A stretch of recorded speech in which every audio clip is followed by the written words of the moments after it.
एक दिन की बात है। भगवान बुद्ध अपने शिष्यों को ज्ञान का मार्ग बता रहे थे। सभी शिष्य ध्यान देकर मग्न और तल्लीन होकर भगवान बुद्ध की ज्ञान की बातें सुन रहे थे। तभी दूर से एक रथ के आने की आहट सबको सुनाई दी। उस रथ में कौशाम्बी के राजा राजा उदयन अपने कुछ सैनिकों के साथ काफी तेजी से भगवान बुद्ध की ओर आ रहे थे। रथ की धूल मिट्टी से व्याकुल होकर सारे शिष्य अपनी जगह पर उठ खड़े हो गए। तभी रथ से कौशाम्बी के राजा उदयन नीचे उतरे। वो काफी बेचैन, चिंतित और परेशान दिखाई पड़ रहे थे। रथ से उतरकर वो सीधे भगवान गौतम बुद्ध के पास गए और काफी व्याकुलता के साथ भगवान बुद्ध से सवाल पूछने लगे।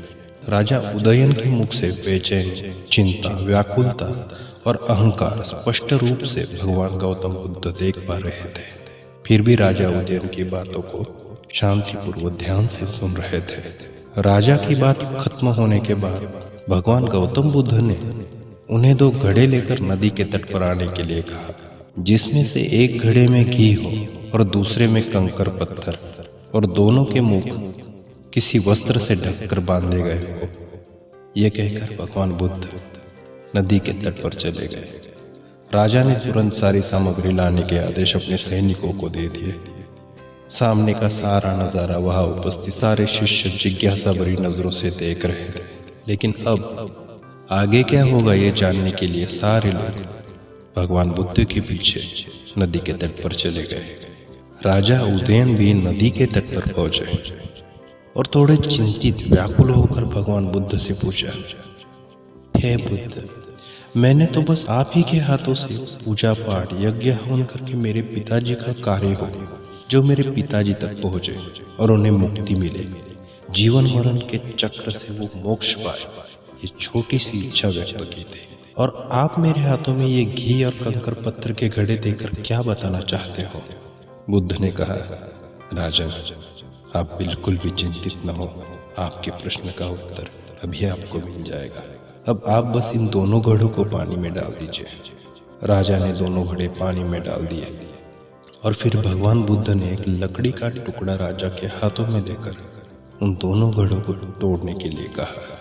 राजा ने दोनों घड़े तोड़ दिए और बुद्ध ने राजन से कहा, महाराज, अब आप ध्यान से देखिए, घी ऊपर उठ पानी के ऊपर तैरने लगा। अब आप मुझे बताइए, मेरे या किसी और के पूजा पाठ करने से क्या ये घी नीचे बैठ सकता है? राजा ने कहा, असंभव, ये तो घी का स्वभाव ही नहीं है। उसी प्रकार किसी भी पूजा पाठ, विधि विधान, कर्मकांड द्वारा पानी के अंदर डूबे कंकर पत्थर क्या ऊपर आ तैर सकते हैं? भगवान बुद्ध ने राजा उदयन से सवाल पूछा।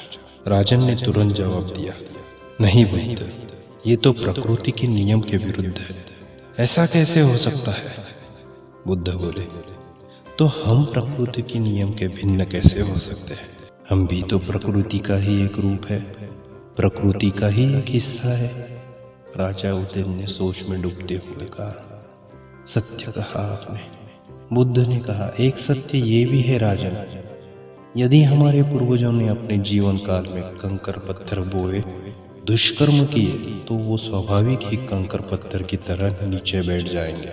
और यदि उन्होंने अपने जीवन काल में सत्कर्म किए हैं, तो स्वाभाविक ही घी की तरह ऊपर आकर तैरने लगेंगे।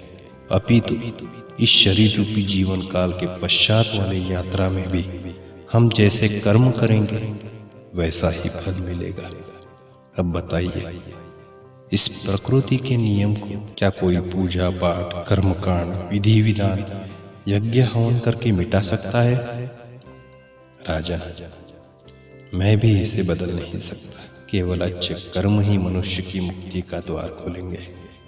राजा उदयन ने भगवान बुद्ध के चरणों को स्पर्श करके कहा, कैसी तलवार है आपके हाथों में, जो एक पल में सारे झूठ काट केवल ज्ञान को प्रकाशित करती है। न जाने और कितने जन्म भटकता में यदि आपकी कृपा न होती। इस एक क्षण में आपने अपनी अदृश्य तलवार से मेरे अहंकार का सर भी काट दिया और मुझे ज्ञान का मार्ग दिखाकर सत्य से भी रूबरू कराया। धन्य है आप भगवंत, धन्य है। दोस्तों, आपको ये कहानी कैसी लगी हमें कमेंट के माध्यम से ज़रूर बताइएगा।